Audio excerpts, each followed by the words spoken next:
Sanibona, ngaphambi singene kwividiyo namuhla, ngithi angithathe lethuba ngibonge i-support nothando enikhombise lona lingaphezu kokucabanga kwethu. Siyacela niqhubeke nisiphote njalo ngokubuka amavidiyo ethu, ungakhohlwa ukukhomenta, ushare, ulike. Siyafisa ukuzwa umbono wakho. Sicela-ke singene kwividiyo namuhla.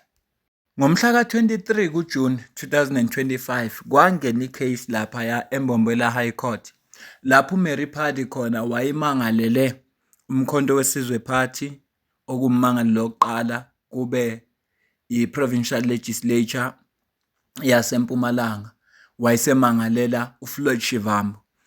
Ngalo lolo suku lolo ayimangale ngalo labe seliyahlehla icala ngoba kunezinto ababengazenzanga kahle, kwase kuphoqa ukuthi ngoba izinto abazenzanga kahle, the matter was not enrolled. Ngiyacabanga ukuthi niyayikhumbula lo ndaba, sikhulumile ngayo. Ilapho lokwavela khona ukuthi uMary Pardee akayena kahle kahle uconvener waseMpumalanga. Kodwa-ke ila kwavela khona lezo zinto.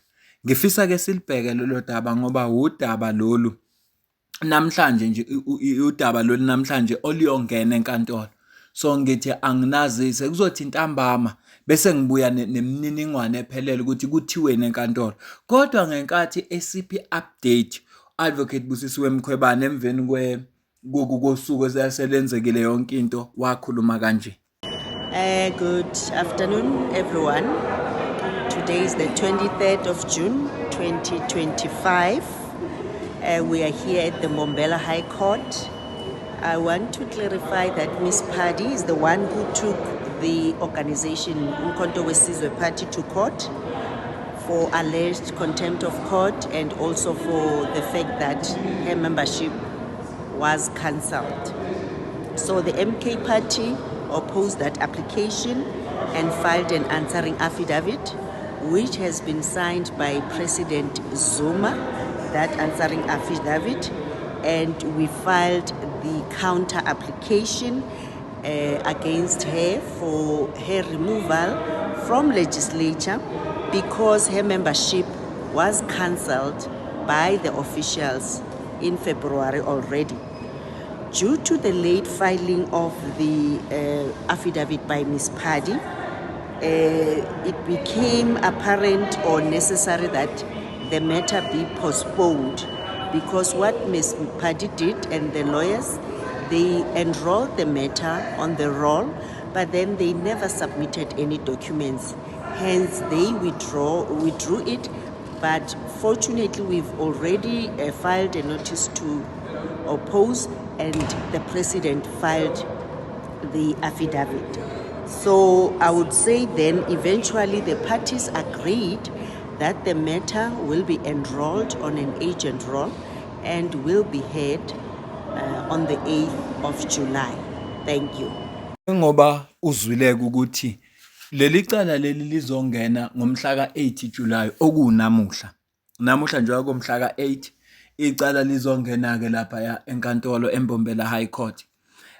Umama uAdvocate Busisiwe Mkhwebane ucelile ukuthi ama-member Umkhonto Wesizwe Party awaphume bazoba ne-peaceful march, behamba ke endleleni lapho la bazothi khona enough is enough eMpumalanga. Kuningi-ke sizokuzwa-ke ntambama ukuthi bahambe kanjani, kwenzakalani, ikuphi okwenzela ikuphi okungenzeki, kodwa sizalikhumbula leli cala ukuthi icala elafakwa umama uMary Pardee njengoba esechazile. Uzichaze nezathu senza ukuthi lihlehle laselihlehlela namuhla nje. Sizozwa ntambama, sina ntambama basi-update. Kodwa siyakhumbula ukuthi ngalo lolo suku kwaba nevidiyo etrenda lapho uMary Pardee wayeshaya khona omunye umuntu ethi lo muntu ukhuluma ngaye ku-TikTok. Angizukuyifaka le video lalo muntu lo uMary Pardee ayithi ukhuluma ngaye ku-TikTok, kodwa ividiyo engifuna ukuyicaphuna la ividiyo ka-Advocate Busisiwe Mkhwebane ekhuluma ngaleso sigameko leso. Ngicela uzwe la. I'm very sad that there was an incident which took place on the 23rd of June in Mbombela High Court, where we had one of the TikTokers, Kasi TV, Benson, who was assaulted by Miss Paddy and given Nkosi, one of the person who's working with Miss Paddy, and that particular person is on parole, one of the TikTokers. I'm recording this live because I'm very much disturbed, Uguti. We have a serious challenge here, gender-based violence in South Africa. And we've seen the video where Miss Paddy was, poking her fingers towards Benson. Wes, his T-shirt was even teared and was very much shocked just because Benson is one of the TikTokers who's recording for Umkhonto Wesizwe and sharing factual information. So, and that is also a concern because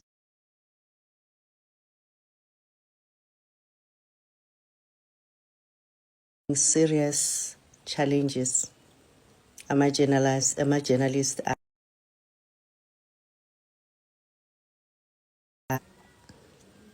fearing for their lives. We've seen journalists being killed just because they are there to report on information which is benefiting or informing the public.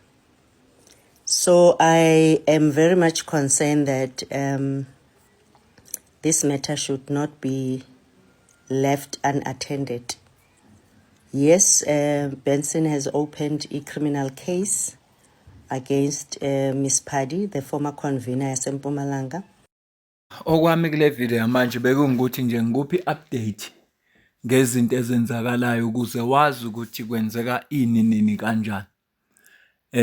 Wazi ke ukuthi uma ngabe ufola Umkhonto Wesizwe Party icase le iyabuyela enkantolo. Ngoba phela icase vele siyaziyo. Iyabuyela ke enkantolo icase le. Sizozwa ke ntambama uma selidlulile icala ukuthi ihambe kanjani. So bengithi nje ngini update ngiyacela ukuze ukuphawula kwakho ngesingawe ke wena ngesingawe ulibona le icala kuyicala elizohamba kanjani.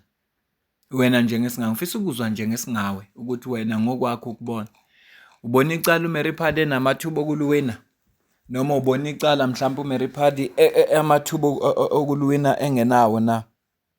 Ya ngifisa sixoxe nje ngalokho ngoba phela lokho kwenzeka emehlweni ethu. Simbonile uMary Paddy enza yonke into ayenzayo ethi uconvener uZuma wathi akasebenze kodwa mase sekuvela enkantolo sevela uZuma esethi cha ka yena uconvene sathuka. Noma ke simazi ukuthi uMary Paddy upresident womkhonto wesizwe party.